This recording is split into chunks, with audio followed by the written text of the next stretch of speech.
میں ہوں خرم خان اور آپ دیکھ رہے ہیں پروگرام سلام پاکستان. سلام پاکستان پروگرام میں آپ کو خوش آمدید. اور آج آپ کو بتائیں گے جو عمران خان نے ملتان میں اپنا پاور شو کیا ہے, آخری جلسہ جو کیا ہے. آپ کو پتہ ہے کہ 17 تاریخ کو پنجاب میں ضمنی انتخابات ہیں, تو آج اس کا آخری دن تھا. آج جتنی بھی الیکشن کمپیننگ تھی آج اس کا لاسٹ دن تھا. آج وہ مریم نواز نے بھی جلسہ کیا اور عمران خان نے بھی جلسہ کیا ہے, اور ملتان میں یہ بہت ہی ایک امپورٹنٹ جلسہ تھا. آج اس پر بات کریں گے. اور سب سے پہلے آپ سے میں جو کل فیصلہ آیا ہے عدالت سے, یہ جو مراسلے کا جو معاملہ تھا, جو عمران خان جب اس کو کورٹ میں لے کر گئے اور انہوں نے کہا کہ اس کے اوپر ایک جوڈیشل ریویو, اس کے اوپر جوڈیشل ایک بینچ بنایا جائے جو اس کی تحقیقات کرے, اور اس کو آپ جو ہے مطلب کہ اس کا ایک فیصلہ دیا جائے کہ یہ جو رجیم چینج جو امریکہ سے ایک مراسلہ آیا تھا جس میں سازش کی گئی, یا کہ رجیم چینج کے لیے اس میں عمران خان کی گورنمنٹ کو گرانے کے لیے جو مراسلہ لکھا گیا تھا اس کی جوڈیشل جو ہے وہ انویسٹیگیشن ہونی چاہیے. تو وہ جو جوڈیشل انویسٹیگیشن تھی اس میں آپ کو پتہ ہے کہ اس کا فیصلہ الیکشن سے ایگزیکٹ 2-3 دن پہلے آتا ہے. تو اس کا جو امپیکٹ ہے الیکشن پہ پڑے گا کہ نہیں, یہ ایک سوال ہے جو میں آپ کے لیے چھوڑ رہا ہوں. اور یہ اس وقت ایک نازک ٹائم تھا. یہ اگر 2-3 دن کے بعد یا 17 کے بعد اس کا آ جاتا, آپ اس فیصلے کو محفوظ کر لیتے اور 17 کے بعد آپ اس کو فیصلے کو سنا دیتے, تو میرے خیال سے وہ زیادہ بہتر ہوتا. پھر اس کا کوئی بھی امپیکٹ جو ہے اس پہ نہیں پڑتا. یہ میرا تجزیہ ہے, یہ میری سوچ ہے جو میں آپ سے شیئر کر رہا ہوں. اور لیکن آپ نے بتانا ہے کہ کیا اس کا کوئی امپیکٹ پڑے گا اس ضمنی الیکشن میں جو کہ 17 تاریخ کو ہے. اور مراسلے میں تھوڑی سی بات آپ کو بتاتا ہوں چلوں کہ مراسلے میں جو اس کا جو فیصلہ ہے اس میں بتایا گیا ہے کہ عمران خان نے غلط بیانی کی ہے, اور جو مراسلہ جو آیا اس کو چھپایا گیا عدالت سے بھی ایون. اور عدالت میں جو کیس پہ لے کر گئے ہیں وہ بھی عمران خان خود ہی لے کر گئے ہیں, یعنی کہ پی ٹی آئی کی گورنمنٹ لے کے گئی ہے. اور یہ بات کہی گئی ہے کہ جو پورا مراسلہ ہے وہ آپ نے ہمیں نہیں دکھایا, اس کو آپ نے چھپایا ہے.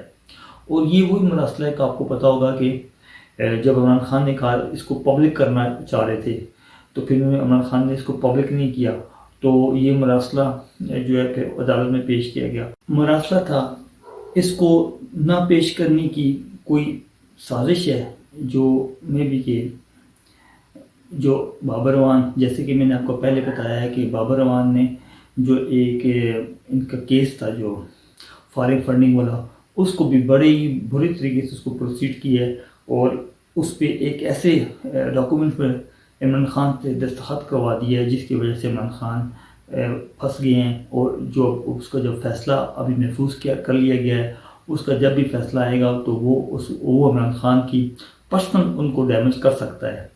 تو یہ اس کی بھی میں نے پورے ولاگ کیا تھا, آپ اس ولاگ کا میں آپ کو ڈسکرپشن میں اس کا لنک بھی چھوڑ دوں گا, اور کارڈ بھی اس کا لگا دوں گا, آپ اس کو آپ دیکھ لیں. اور دوسری بات یہ ہے کہ یہ اگر سازش ہے تو پھر یہ کس کی جانب سے یہ سازش ہے؟ کیا پی ٹی آئی کی اندرونی جانب سے یہ کوئی سازش کی گئی ہے عمران خان کو ونس اگین پھنسانے کی؟ اور خاص طور پہ اس موقع پر ایک ایسا فیصلہ آنا جو ضمنی الیکشن جو آپ کو پتہ ہے کہ بالکل سر کے اوپر ہے, اور اس طرح کا ایک فیصلہ آنا, یہ ایک کچھ سازش کا حصہ ہے کیا, یا ایک یہ ریگولر جو پروسیڈنگ تھی اس کی؟ تو چلیں دیکھتے ہیں کہ اس کا کیا امپیکٹ پڑتا ہے الیکشن کے اوپر. تو آپ سے جو سوال ہے وہ یہی ہے کہ آپ اس کو بتائیں کمنٹس کر کے کہ اس کا کوئی امپیکٹ پڑے گا اس موجودہ الیکشن کے اوپر, اس فیصلے کا. اور جی ہاں, آج جو عمران خان نے جلسہ کیا ملتان میں, اس میں انہوں نے اپنا ایک ماسٹر اسٹروک کھیلا. سب سے پہلے میں اپنے کچھ فرینڈ سے جو یہ سمجھتے ہیں کہ جو میں نے لاسٹ تجزیہ جو میں نے کیا ہے, اپنا جو انالیسس میں اپنا دیا تھا گراؤنڈ ریئلٹی کو دیکھ کے پنجاب کے الیکشن کے اوپر کہ کہاں سے کون جیت رہے ہیں, تو وہ شاید ان کو کچھ لوگوں کو میری یہ بات پسند نہیں آئی. تو انہوں نے ذاتی مجھ پہ جو وار کیے ہیں، لفظی وار جو کیے ہیں، تو میں ان سے یہ کہتا ہوں کہ میرا کسی کے ساتھ کوئی ذاتی لین دین نہیں ہے. میں ایک چھوٹا سا ایک تجزیہ کار ہوں، میں اپنا ایک تجزیہ پیش کرتا ہوں. عمران خان ایک بہت بڑی لیڈر ہے، کروڑوں دل کی دھڑکن ہے اس وقت عمران خان. میرا اور ان کا کوئی مقابلہ نہیں ہے. میں ان کے سامنے ایک سورج کے سامنے ایک چراغ کے برابر بھی نہیں ہوں. سورج کی روشنی سے پوری دنیا سورج کی روشنی سے روشن ہو جاتی ہے، اور چراغ کی روشنی سے شاید میں بھی ایک ٹیبل یا ایک چھوٹا سا کمرہ روشن ہوتا ہے، اور میں وہ سورج ہیں اور میں ان کے سامنے چراغ کی بھی حیثیت نہیں رکھتا ہوں. تو میرا کوئی کسی قسم کا عمران خان سے نہ کوئی ذاتی اختلاف ہے. میں نے آپ نے پہلے بھی کہا ہے، نہ کوئی پرسنل نہ کوئی پولیٹیکل ان کے ساتھ میرا کوئی اختلاف ہے. میری اپنی کوئی ذاتی اگر خواہش، اگر میری کوئی مجھ سے کوئی خواہش پوچھے کہ اس ضمنی الیکشن میں آپ کیا چاہتے ہیں کہ پی ٹی آئی کتنی سیٹیں لیں، تو میرا یہی ہے کہ وہ 20 کی 20 سیٹیں لیں. یہ میری اپنی پرسنل ذاتی خواہش ہے. اینی جو بھی تجزیہ کار ہوتا ہے، جو بھی انالیسس ہوتا ہے، اس کو اپنی ذاتی خواہش کو ایک سائڈ پر رکھ کے جو گراؤنڈ ریئلٹی ہوتے ہیں اس کے اوپر بات کرنی ہوتی ہے، اس کے اوپر تجزیہ اس میں دینا ہوتا ہے، چاہے وہ آپ کی خواہش کے خلاف جا رہا ہو یا آپ کی خواہش کے حق میں ہو. اگر میں کوئی ایسا تجزیہ دیتا ہوں جیسے کہ یہ میں ضمنی الیکشن میں بتایا، جو گراؤنڈ ریئلٹی ہے، جس سے کہ عمران خان کو بھی اس بات کا پتہ ہے، شاہ محمود قریشی نے بھی اس بات کو تسلیم کیا ہے کہ پوزیشن کافی کمزور تھی پہلے. اب جب سے عمران خان اس الیکشن کمپیننگ میں اس میں خود حصہ بنے ہیں، اس کے بعد آہستہ آہستہ پوزیشن اوپر آئی ہے، لیکن پھر بھی کافی سخت مقابلہ ہے.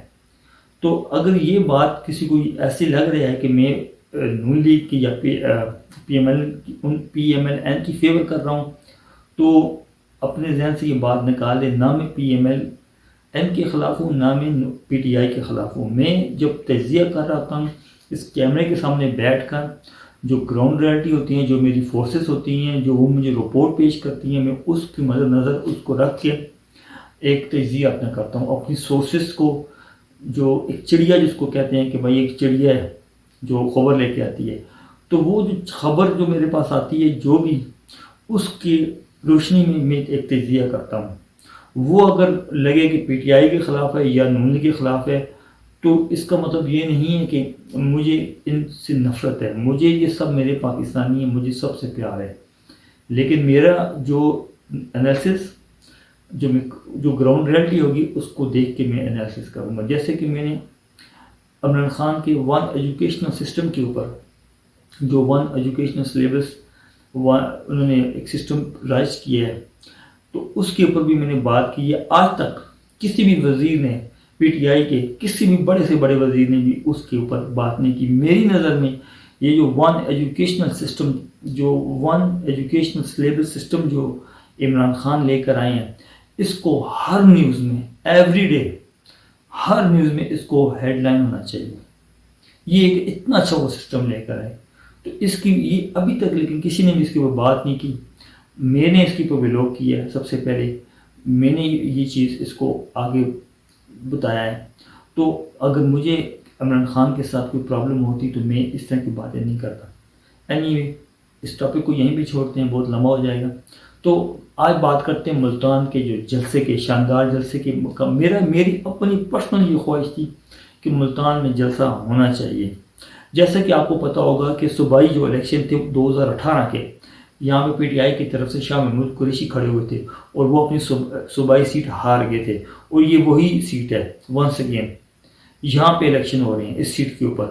تو اب شاہ محمود قریشی کے بیٹے ہیں یہاں پہ کھڑے ہیں، اتنے کوئی پاپولر نہیں ہے وہ شاہ محمود قریشی اور ان کے بیٹے وہاں پہ.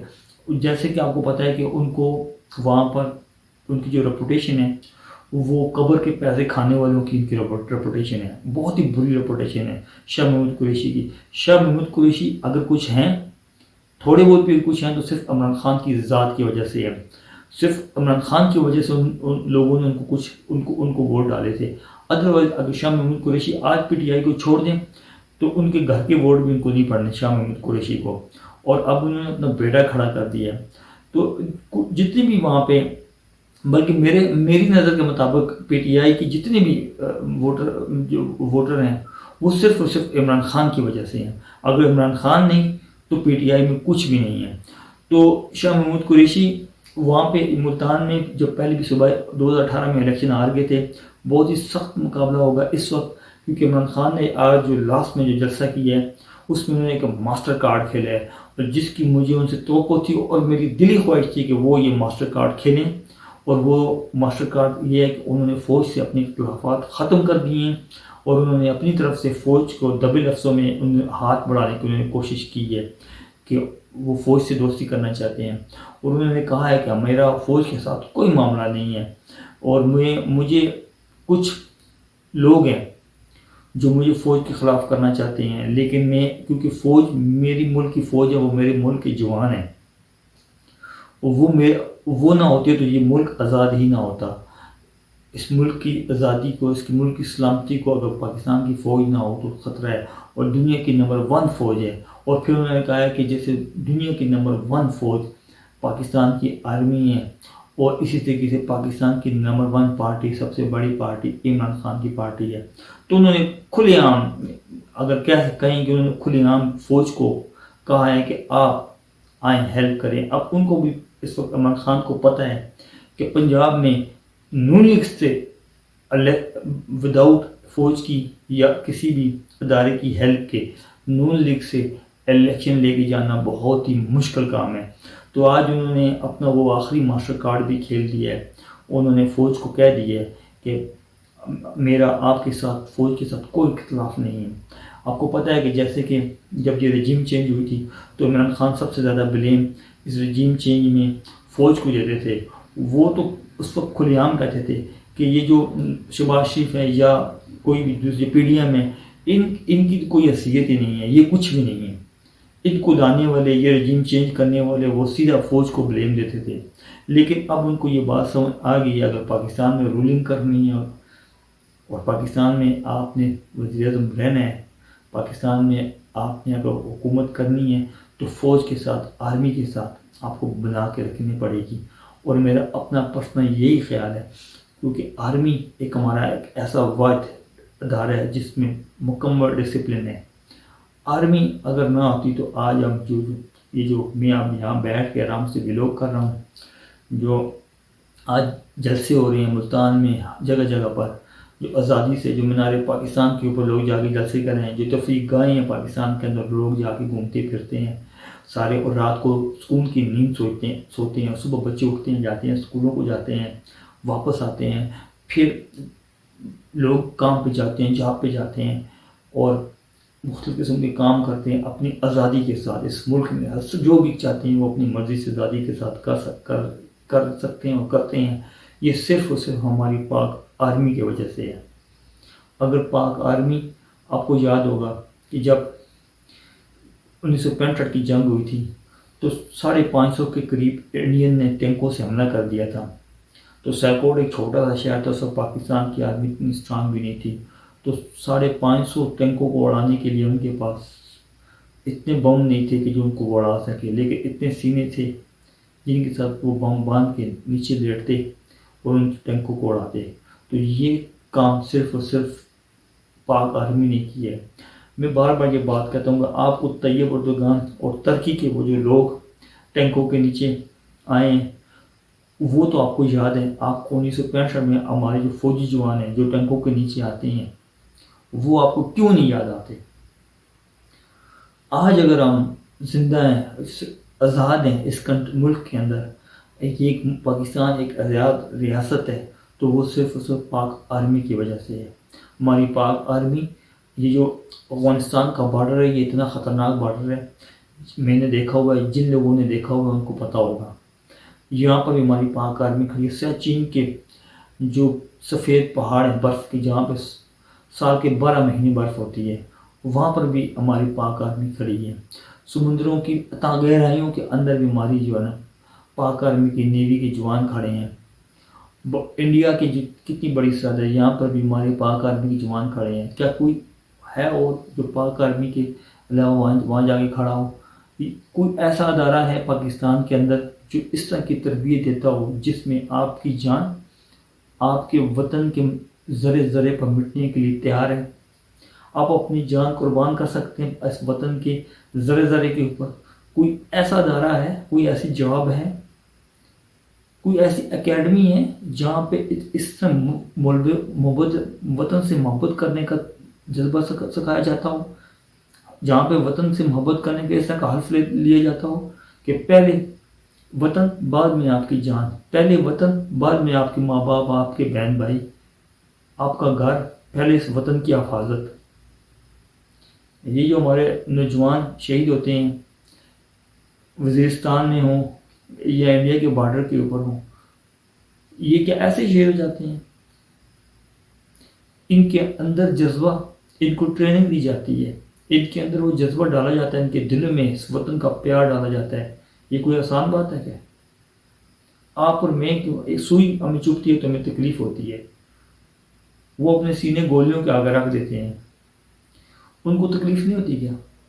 کیا ان کو نہیں خیال اپنے ماں باپ، اپنے بیوی بچوں کا، اپنے گھر میں جو ان کے چھوٹے چھوٹے بچے ہیں ان کے بغیر پوری جیون اپنا گزار دیتے ہیں؟ کیا ان کو اس چیز کا خیال نہیں ہے؟ لیکن سب سے پہلے ان کو خیال اس وطن کا ہے۔ کیا ان کے دلوں میں اپنی اولاد کے لیے پیار نہیں ہے؟ جو آپ کو یاد ہوگا کہ خریدہ فاروقی نے جب وہ بارڈر پہ، وزیرستان کے بارڈر پہ جا کے عید منائی تھی، اور اس وقت یہاں پہ اے پی ایس کا واقعہ ہوا تھا، تو وہ جوان جو سر پہ لوہے کی ٹوپی پہنے ہوئے، ہاتھ میں بھاری برکن اسلحہ لیے ہوئے جو بارڈر پہ کھڑا تھا، لیکن اس کا دل اندر سے اتنا نرم تھا کہ وہ ان بچوں کے لیے وہ رو پڑا تھا۔ وہ کہنے لگا تھا کہ مجھے آج میں نے اے پی ایس کے اپنے بچوں کا بدلہ لے لیا ہے۔ اس نے کہا کہ میں آج میرا سر فخر سے بلند ہوا ہے۔ وہ اس کے اپنے بچے نہیں تھے، وہ اس وطن کے بچے تھے۔ تو یہ جذبہ صرف ایک ہی ادارہ سکھاتا ہے، اور وہ ہے پاک آرمی، کہ اس وطن کے ہر بچے کو اپنا بچہ سمجھتے ہیں، جو اس وطن کے ہر بچے کے لیے، وطن کا ریزے کے لیے اپنی جان دیتے ہیں، وہ صرف اور صرف پاک آرمی ہے۔ تو اگر آج عمران خان نے پاک آرمی سے اپنی دوستی کا ہاتھ بڑھانے کی کوشش کی ہے یا ہاتھ بڑھایا، تو کوئی غلط نہیں کیا میری نظر میں۔ یہ کام ان کو بہت پہلے کر لینا چاہیے تھا۔ اور یہ جو ایک پیج کی بات کرتے تھے، ایک پیج کو پھاڑ دیا گیا تھا، تو وہ کچھ بھی ہو جاتا، وہ اس ایک پیج سے نہیں ہٹتے۔ اس وطن کے اگر آپ نے اگر ایک اچھا اور اس وطن کو ایک ترقی یافتہ ملک دیکھنا چاہتے ہیں، تو جمہوری اور فوج دونوں کو ایک ساتھ ہونا پڑے گا۔ جو بھی ہماری گورنمنٹ ہو، چاہے وہ شہباز شریف ہے، نواز شریف، عمران خان ہے، واٹ ایور جو بھی ہے، ان کو فوج کے ساتھ کندھے سے کندھا ملا کے چلنا چاہیے، اور فوج کو بھی ان کے ساتھ کندھے سے کندھا ملا کے چلنا چاہیے۔ تب جا کے یہ وطن ہمارا حقیقی معنوں میں ایک حقیقی آزاد وطن ہوگا، اور اس وطن کو پوری دنیا میں یاد کیا جائے گا۔ تو آج عمران خان نے بھی اپنا ماسٹر کارڈ، جس کی میں بات کر رہا ہوں، جس کی میری اپنی ایک دلی خواہش تھی، وہ کھیل لیا ہے۔ وہ یہ ان کا ماسٹر کارڈ تھا کہ انہوں نے فوج کو بتا دیا ہے کہ ان کی کوئی ان کے ساتھ اختلاف نہیں ہے، اور وہ فوج کو ویلکم کرتے ہیں۔ اور دوسری اگر زبان میں کہا جائے تو انہوں نے فوج سے مدد مانگی ہے ان الیکشن کے اندر، لیکن فوج جیسے کہ آپ کو پتہ ہے کہ نیوٹرل ہو چکی ہے اس وقت۔ اور میری یہ پوری خواہش ہے کہ ان الیکشنوں میں کسی قسم کی کوئی دھاندلی نہ ہو، اور جس طرح میری خواہش ہے، میرے خیال سے ہر پاکستانی کی یہی خواہش ہوگی کہ ان الیکشنوں میں کوئی دھاندلی نہ ہو، اور اس کا جو بھی نتیجہ آئے دونوں پارٹیوں کو تسلیم کرنا چاہیے۔ میرے کچھ دوست کہہ رہے ہیں کہ اگر دھاندلی نہ ہوئی تو پی ٹی آئی جیت جائے گی، اگر دھاندلی ہوئی تو پی ٹی آئی ہار جائے گی۔ میں نے ان سے یہ سوال کیا ہے، اور میرا آپ سے بھی یہ سوال ہے، اس بات کا فیصلہ کون کرے گا ہار جیت کے بعد کہ دھاندلی ہوئی ہے کہ نہیں ہوئی؟ اگر نون لیگ ہار گئی تو وہ کہے گی دھاندلی ہوئی ہے، اگر پی ٹی آئی ہار گئی تو وہ کہے گی دھاندلی ہوئی ہے۔ تو اس دفعہ یہ روایت قائم نہیں ہونی چاہیے۔ اس دفعہ جو بھی جیتے اور جو بھی ہارے وہ اپنی ہار کو بھی تسلیم کرے اور دوسرے کی جیت کو بھی تسلیم کرے۔ اب تک کے لیے اتنا ہی، ملتی ہیں نیکسٹ ولاگ میں۔ السلام علیکم۔